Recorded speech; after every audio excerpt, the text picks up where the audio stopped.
Good morning. Miken Eastern Pro Bob O'Brien here. I'm going to do an advanced hitting session today.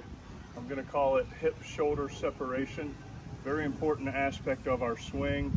I want you to get the feel of separating your front hip from your front shoulder. All right, and here's a couple drills that I want you to do. If you've heard me talk about hitting before, you've heard me talk about 4 steps. Step number 1 is getting your foot down. We call it our stride. I would love to see more of this, where the foot goes forward and the hands go back. Okay, I call it stepping away from your hands. So I think on the pitch, your foot should go forward and your hands should stay back. What I don't want to see you do is lunge with your stride. Okay, we don't want to be moving forward with our foot. In the meantime, as the foot goes forward, I'm taking my hands back. I'm actually taking my shoulders and turning them a little bit. We call it loading up. Very important if you want to get a little bit extra, hit the ball just a little bit harder.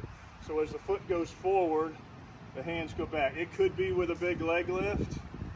I'm okay with that. The big thing is I just don't want you to do this. Go forward with your stride. This is no good. You can pick it up, put it back down, but stay back. You gotta stay back. The second action is we gotta open the hips. I call the hips a door.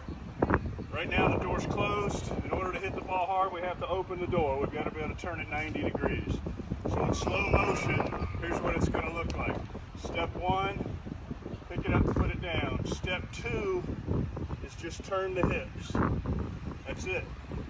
1, 2. You got to get those hips started. If you'll notice what happens, my hands are going to start to move as my hips open up, but I'm not using my hands. They're turning because of my torso turning. From here, I'm in that loaded position. From here, I can hit any pitch. Step 3 is what I call karate chop, pinky to the pitcher, knob to the ball, whatever terminology you want to use. Well, what happens on step 3? 1, 2. Step 3 is I want to get barrel to the ball. If it's high pitch, I can get barrel to the ball. Low pitch, barrel to the ball. Outside pitch, I can still hit the outside pitch. I can also turn on the inside pitch. But you got to get your hips through. So if we really break it down, in slow motion, it's going to look like this. 1, 2, 3, contact, 4, follow through. Okay? Break it down into 4 simple steps. 1 is your stride. Pick it up, put it down. Don't dive in. Don't step out. I let you go half a shoe in, half a shoe out. It's just a simple little step. Here comes the pitch. Put it down and stay back. Number 2, you have to start the hips. Open the hips. Part 3, barrel to the ball, slightly below center to get in the air. Step 4 is follow through. Okay? Once you've mastered the 4 steps, you can start tying them together. It's a sequence. We call it sequential motion. It's feet, hips, hands. Feet, hips, hands. It happens that fast. Foot, hips, hands. Foot, hips, hands. I'm going to do it here. Maybe in the video I'll slow it down.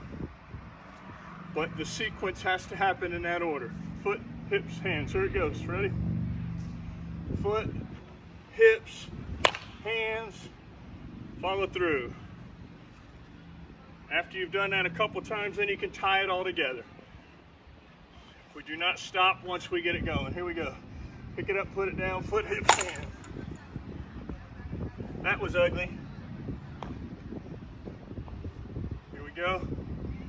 Step away from the hands, open the hips, and throw the barrel. 1, 2, 3. Follow through. Spin it on your back toe. Alright, let's do it from another angle. Start from the front. 4-step process. 3 steps. Ready? Step away from the hands. Foot down. Remember, don't step in and lock your hips. Don't step out and open your hips early. Step away from the hands. The hands go back slightly. You don't want to bury your hands where the pitcher can't see your hands. If you bury your hands, that causes you to get out around the ball and jam yourself all the time. Or roll over pitch down the middle and you end up hitting ground balls to the short. Bless you.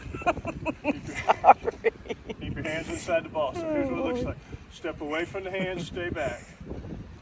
Rotate the hips. See how I'm almost, belly button's almost facing you now, but my hands are still back. Number 3, throw the barrel. No matter where the ball is, get your barrel to it. Short, up and away. From here, you can hit anything. And then the last one is to follow through with good balance. All right, so it's step away, rotate the hips, hands stay inside the ball, throw your barrel at it, follow through. Got it? All right, let's go from the back. All right, here we are from the back.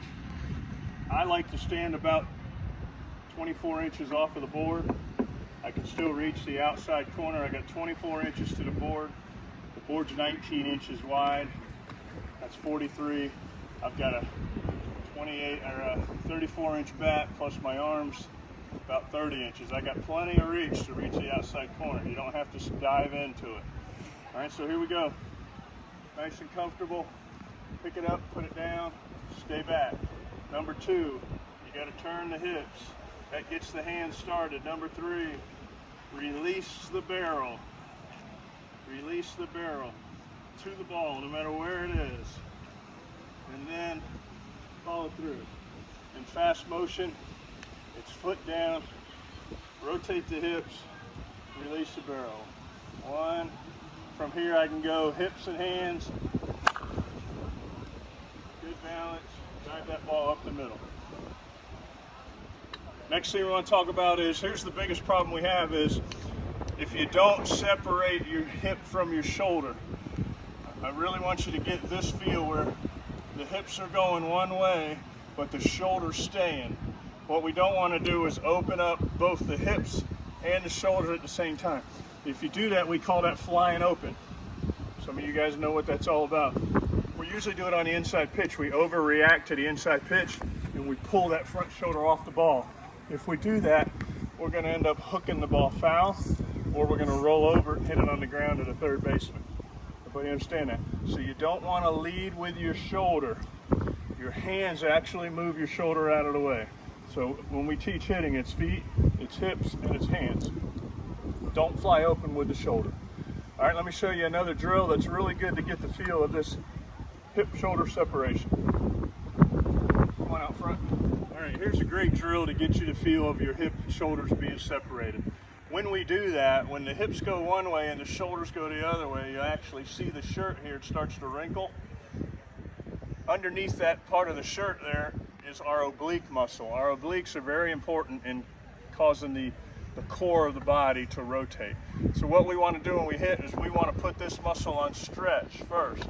It's just like if you're going to hit somebody, you kind of load up a little bit before you go. Same thing with hitting. We want to load up a little bit, stretch that oblique. Anytime we put a muscle on stretch, we stretch it first and let it go, it creates kinetic energy. So that's what we're doing here. That little bit of step away from your hands is creating some torque, stretching the oblique. So then when it's time to release it, we're able to snap and spin a little bit faster. Okay, so here's a great drill. Serena Williams, her dad, Richard, used to teach her and Venus how to hit a forehand. When I hit a forehand in tennis, I would turn this way and then go and hit it, just like I do in baseball and golf. But Serena's dad wanted her to hit her forehand with an open stance. So she would be facing the ball, it would come to her, she would rotate the upper body, the hips would stay here, and then she would snap through it. So it's a great drill for softball. What I want you to do is stand in the box facing the pitcher. All right. Now we're going to turn our upper body, not our hips. Foot's going to stay there. We're going to turn our upper body here, creating that stretch, and then you're going to swing through the ball. I'm not going to hit it because my beautiful wife, camera woman, is right there. But if you get the feel for this right here, with my hip stays open, my shoulders closed, you can really start to feel that torque and that upper body that's winding up. So when you release it, it goes. So take a few swings off of the tee at this angle. Once you've done that 10-15 times, turn your feet to a 45-degree angle. You'll feel it again here. So you're just going to turn your upper body, stretch that oblique, and then swing through the ball. Okay? So just get a feel for this to here. Start facing it, watch me. Create that torque, release it. Then you can get to an open stance. Do the same thing. As you go, I want you to feel those shoulders turning in, creating some stretch on that oblique, and then let it loose. All right? An advanced hitting tip on how to create more bat speed by using torque, by using two body parts moving away from each other initially to create stretch and torque. It's going to give you a little bit more power. All right? Hope that helps you. Drive the ball, hit it in the gaps. See you on the ball field soon.